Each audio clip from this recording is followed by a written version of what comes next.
എല്ലാവർക്കും സ്വാഗതം. ഈ റിവ്യൂ ഇഷ്ടപ്പെടുവാണെങ്കിൽ ഒന്ന് ലൈക്ക് ചെയ്തും സബ്സ്ക്രൈബ് ചെയ്തും സപ്പോർട്ട് ചെയ്യണേ. അപ്പോൾ സുനന്ദയുടെ വീട്ടിലോട്ട് പോകുന്ന കാര്യം നിധി പറയുമ്പോഴേ ഭാസ്കരൻ പറയുന്നുണ്ട്, ആ പണിക്ക് പോകണ്ട, മോൾക്ക് ആ വീട്ടുകാരെക്കുറിച്ച് അറിയത്തില്ല, പക്ഷേ ഇവന്മാർക്ക് നന്നായിട്ട് അറിയാവുന്നതാണ്, ഒരിക്കലും അവരുമായിട്ടുള്ള വൈരാഗ്യമോ ദേഷ്യമോ ഒന്നും മാറാൻ പോകുന്നില്ല, അതുകൊണ്ട് പോവണ്ട, നാണം കെട്ടേ തിരിച്ചു വരുവുള്ളൂ എന്ന് പറഞ്ഞിട്ടാണ് ഭാസ്കരൻ പോകുന്നത്. പക്ഷേ നിധി പറയും, നമ്മളേതായാലും തീരുമാനിച്ചതല്ലേ, അതിൽ നിന്ന് പിന്നോട്ട് പോകണ്ട, നമുക്കൊന്ന് പോയി നോക്കാമെന്ന്. അവർ മൂന്ന് പേര് സമ്മതിക്കുന്നു. അവരങ്ങനെ സുനന്ദയുടെ വീട്ടിലോട്ട് ചെല്ലുന്നു. ഈ സമയം അവർ ഫുഡ് കഴിച്ചുകൊണ്ടിരിക്കുമായിരുന്നു. കോളിംബെല്ല് കേൾക്കുമ്പം ആദ്യമേ ഇറങ്ങി വരുന്നത് ലളിതയാണ്. നിധിയെ കാണുന്നത് ചോദിക്കും, അന്ന് നീ പോലീസുകാരെ കൂട്ടി വന്നു, ഇന്ന് ആരെ കൂട്ടിയാടി വന്നേക്കുന്നത് വഴക്കുണ്ടാക്കാൻ എന്ന് പറഞ്ഞിട്ട് നോക്കുമ്പോഴാണ് ഇവർ മൂന്ന് പേരും നികേഷും ഹരീഷും സുധീഷും അവിടെ നിൽക്കുന്നത് കാണുന്നത്. അന്നേരം ഈ വാനരന്മാരും കൂട്ടിയാണ് ഇങ്ങോട്ട് വന്നത്, പിന്നെയും വഴക്കുണ്ടാക്കാനാണോ എന്നൊക്കെ ചോദിക്കുമ്പം, ഞാൻ വഴക്കുണ്ടാക്കാനൊന്നും അല്ല ഇങ്ങോട്ട് വന്നത്, ഞാൻ സുനന്ദയെ പെണ്ണ് ചോദിക്കാനാണ് വന്നത്, എങ്ങനെയാണ് ഒരു വീട്ടിൽ വന്ന് പെണ്ണ് ചോദിക്കേണ്ടത് എന്നൊന്നും എനിക്കറിയത്തില്ല, നമുക്ക് വേണമെങ്കിൽ അകത്ത് വന്നിരുന്ന് സംസാരിക്കാം, ഇതിങ്ങനെയുള്ള കാര്യങ്ങളല്ലേ എന്നൊക്കെ ചോദിക്കുമ്പോഴേക്കും ലളിതയ്ക്ക് ദേഷ്യം വരും. ആഹാ, എൻ്റെ വീടിൻ്റെ അകത്ത് കയറിയിരുന്ന് സംസാരിച്ച് നിനക്ക് ആ കൊലയാളിയുടെ മകന് വേണ്ടി പെണ്ണ് ചോദിക്കണമല്ലേ എന്ന് ചോദിച്ച് ആകെ ബഹളമാകുന്നു. അത് കഴിയുമ്പം ഗംഗാധരൻ ഇറങ്ങി വരുന്നു, സുനന്ദയുടെ അച്ഛൻ ഇറങ്ങി വരുന്നു, എല്ലാവരും കൂടെ ഇവരെ നാണം കെടുത്തുവാണ്.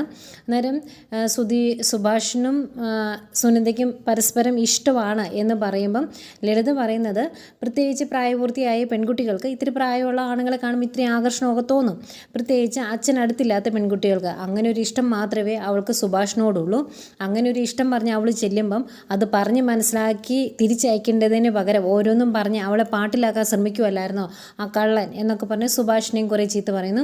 അങ്ങനെ ഇവർ അങ്ങോട്ടും ഇങ്ങോട്ടും ഇങ്ങനെ ഓരോന്ന് പറയുന്നത് കേട്ടോണ്ട് അപ്പുറത്തും ഇപ്പുറത്തുമൊക്കെ അയലോക്കംകാരൊക്കെ വന്ന് നിൽപ്പണ്ടേ.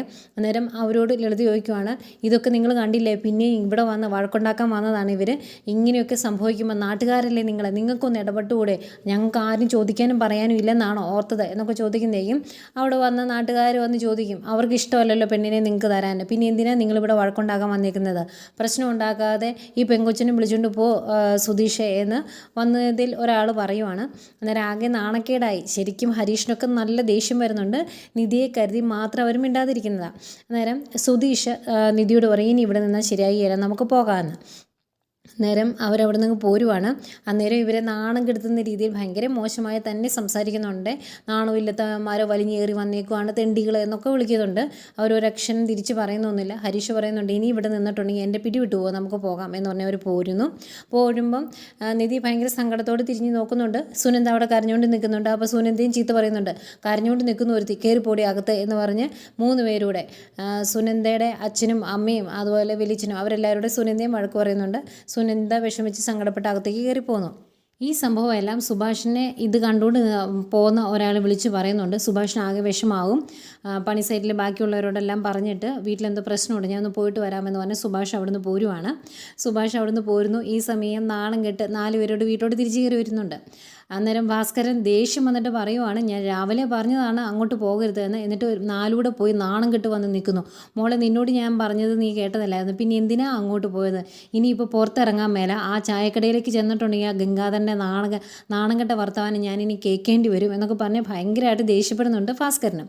അന്തേക്കും കുറേ കേട്ട് കഴിയുമ്പോൾ ഹരീഷ്, അയ്യോ ഇതിനേക്കാൾ വലിയ നാണക്കേട് ഈ വീടിൻ്റെ അകത്ത് ഉണ്ടാക്കിയിട്ടുണ്ട്, അത് മറന്നു പോകരുതെന്ന് പറയുമ്പം, എന്ത് നാണക്കേടാ എനിക്ക് മനസ്സിലായില്ല എന്ന് ഭാസ്കരൻ പറയുമ്പം, ആരാ നാണക്കേട് ഉണ്ടാക്കിയത്, നിങ്ങളുണ്ടാക്കിയ നാണക്കേട് കൊണ്ട് ഞങ്ങൾ ഒരുപാട് കഷ്ടപ്പെട്ടതാണെന്ന് നികേഷ് പറയും. അന്തേക്കും നിധി പറയും, വേണ്ട നികേഷ്, വെറുതെ വഴക്കുണ്ടാക്കാൻ നിൽക്കണ്ടെന്ന്. ഇവരിങ്ങനെ സംസാരിച്ചുകൊണ്ട് നിൽക്കുന്നതേക്കും അങ്ങോട്ടേക്ക് സുഭാഷ് വരും. സുഭാഷ് വരുന്ന കാണുന്നേ ഭാസ്കരൻ, ദേ വന്നു, നിങ്ങൾ പെണ്ണാലോചിക്കാൻ പോയവൻ, ബാക്കി അങ്ങോട്ട് പറഞ്ഞോ എന്ന് പറയും.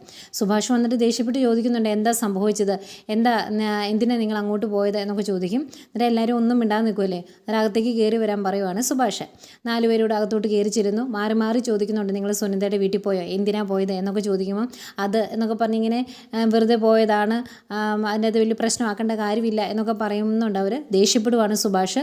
അന്നേരം ഭാസ്കരൻ പറയുന്നുണ്ട്, നിനക്ക് വേണ്ടി പെണ്ണാലോചിക്കാൻ പോയതാ, അവർ വായിലിരിക്കുന്ന മൊത്തം കേട്ടിട്ടാണ് 4 കൂടെ വന്നിരിക്കുന്നത്, മാസ്റ്റർ പ്ലാൻ തയ്യാറാക്കിയത് നമ്മുടെ ആർക്കിടെക്റ്റ് നിധിയാണ് എന്നൊക്കെ പറയും ഭാസ്കരൻ.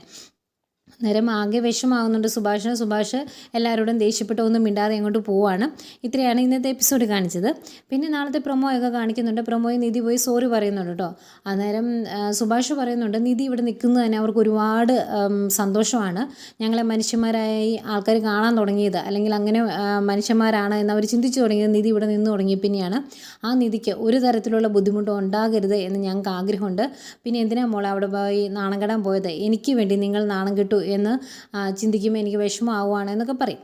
അന്നേരം നിധി പറയുന്നുണ്ട് ഞങ്ങൾക്കറിയായിരുന്നു സുഭാഷേട്ടനും സുനന്ദയ്ക്കും പരസ്പരം ഇഷ്ടമാണ്, അതുകൊണ്ട് ഞാനൊന്ന് ശ്രമിച്ച് നോക്കിയതാണ് എന്ന് പറയുമ്പം സുഭാഷ് പറയുന്നുണ്ട് ശരിയാ, എനിക്ക് അവളോട് ഇഷ്ടമുണ്ടായിരുന്നു, ഞാനത് മറച്ചു പിടിച്ചേക്കുമായിരുന്നു. പക്ഷേ നിങ്ങളുടെ റിസപ്ഷൻ്റെ അന്ന് അവൾ എന്നോട് തുറന്നു പറഞ്ഞു എല്ലാം. അത് പിന്നെ എനിക്കത് മറച്ചു വയ്ക്കാൻ സാധിച്ചിട്ടില്ല. പക്ഷേ എന്ത് ചെയ്യാം, വിവാഹം നടക്കില്ലല്ലോ എന്നുള്ള രീതിയിൽ സംസാരിക്കുവാണ്. ഏതായാലും ആകെ വിഷമമാകും നിധിക്കും, ഇനി ആകെ പ്രശ്നമാകും, എല്ലാവർക്കും ദേഷ്യമാകുമോ എന്നൊക്കെ ഓർത്ത് സങ്കടപ്പെട്ടാണ് കിടക്കാനൊക്കെ പോകുന്നത്. പക്ഷേ രാവിലെ നിധി എഴുന്നേറ്റ് നോക്കുമ്പോൾ എല്ലാവരും പഴയ പോലെ തന്നെ ഭയങ്കര സന്തോഷമായിട്ട് സംസാരിച്ചിരിക്കുന്നു. സുഭാഷ് അടുക്കളയിൽ ഓരോ ജോലി ചെയ്യുന്നു, അടുത്തുനിന്ന് നികേഷ് കുശലമൊക്കെ പറയുന്നുണ്ട്. അപ്പോൾ എല്ലാം സാമാന്യം ഭേദപ്പെട്ട രീതിയിലായല്ലോ എന്നോർത്ത് നിധിക്ക് ഭയങ്കര സന്തോഷമാണ്. പിന്നെ രാവിലെ ചായയൊക്കെ ഇട്ട് എല്ലാവരും കുടിക്കുന്ന ഇടയ്ക്ക് അച്ഛന് ചായ കൊണ്ട് കൊടുക്കാൻ വേണ്ടി പോവുകയാണ് സുഭാഷ്. എന്നിട്ട് നിധി പറയും അച്ഛന് ഇന്നലത്തെ സംഭവത്തോടു കൂടി എന്നോട് ദേഷ്യമാണോ എന്നെനിക്കൊരു സംശയമുണ്ട്, അതുകൊണ്ട് ഞാൻ ചായ കൊണ്ട് കൊടുക്കാമെന്ന് പറയും. എന്നിട്ട് ചായ കൊണ്ട് വയ്ക്കുവേ. അപ്പോൾ ഭാസ്കരൻ ഒന്നും ശ്രദ്ധിക്കാതെ ഇങ്ങനെ ഇരിക്കുക. അന്നേരം ആകെ വിഷമാവും നിധിക്ക്. നിധി പറയും ഞാൻ ഇന്നലെ അങ്ങനെ ചെയ്യാൻ പാടില്ലായിരുന്നു, പോകരുതെന്ന് പറഞ്ഞതല്ലേ, അപ്പോൾ ഞാൻ പോകരുതായിരുന്നു, ചെയ്തത് തെറ്റാ, എന്നോട് ക്ഷമിക്കണം എന്ന് പറയുമ്പോഴത്തേക്കും ഭയങ്കര സങ്കടം വരും ഭാസ്കരന്. അങ്ങനെയൊന്നുമില്ല മോൾ വിഷമിക്കുകയൊന്നും വേണ്ട എന്ന് പറഞ്ഞ് അവിടെ ഇരുന്ന് വടയോ എന്തോ കഴിച്ചുകൊണ്ടിരിക്കുമായിരുന്നു. രാവിലെ ചൂട മേടിച്ചുകൊണ്ട് വന്നതാണ്. അത് കൈ കൊടുക്കും. മോളിത് കഴിച്ചു, മോള് മാത്രം കഴിച്ചാൽ മതി, അമ്മാർക്കാർക്കും കൊടുക്കണ്ട കേട്ടോ എന്ന് പറഞ്ഞ് കൊടുക്കും. ഭാസ്കരൻ്റെ സങ്കടമായി പോയി നിധിയുടെ കണ്ണ് നിറഞ്ഞത് കാണുമ്പോൾ. ഏതായാലും പഴയപടി തന്നെ ആവുന്നുണ്ട് നമ്മുടെ കിളിക്കൂട്. അത് കഴിഞ്ഞ് സുഭാഷിന് വേണ്ടി അവർ വേറെയും പെണ്ണാലോചിക്കുന്നൊക്കെ ഉണ്ട് കേട്ടോ. മാട്രിമോണി കോളേജിൽ കയറി ആർക്കൊക്കെ റിക്വസ്റ്റ് അയക്കുകയൊക്കെ ചെയ്യുന്നുണ്ട്. പക്ഷേ സുഭാഷ് പറയും ഇച്ചിരി ഗ്യാപ്പ് ഇട്, കുറച്ച് കഴിഞ്ഞാൽ മതി, ഇത് മാത്രമല്ലല്ലോ ജോലിക്കും പോകണ്ടേ, അതുകൊണ്ട് ഇച്ചിരി ഗ്യാപ്പ് ഇടാൻ പറയുന്നു. പക്ഷേ അവർ ഓരോ പെൺകുട്ടികൾക്ക് റിക്വസ്റ്റ് അയക്കുകയും കാര്യങ്ങൾ തിരക്കുകയൊക്കെ ചെയ്യുന്നുണ്ട്. ഏതായാലും വലിയൊരു വഴക്കിന് ശേഷവും കിളിക്കൂട്ടിലെ ആ കുഞ്ഞു കുസൃതിയും സന്തോഷമൊക്കെ തിരിച്ചു വന്നിട്ടുണ്ട്.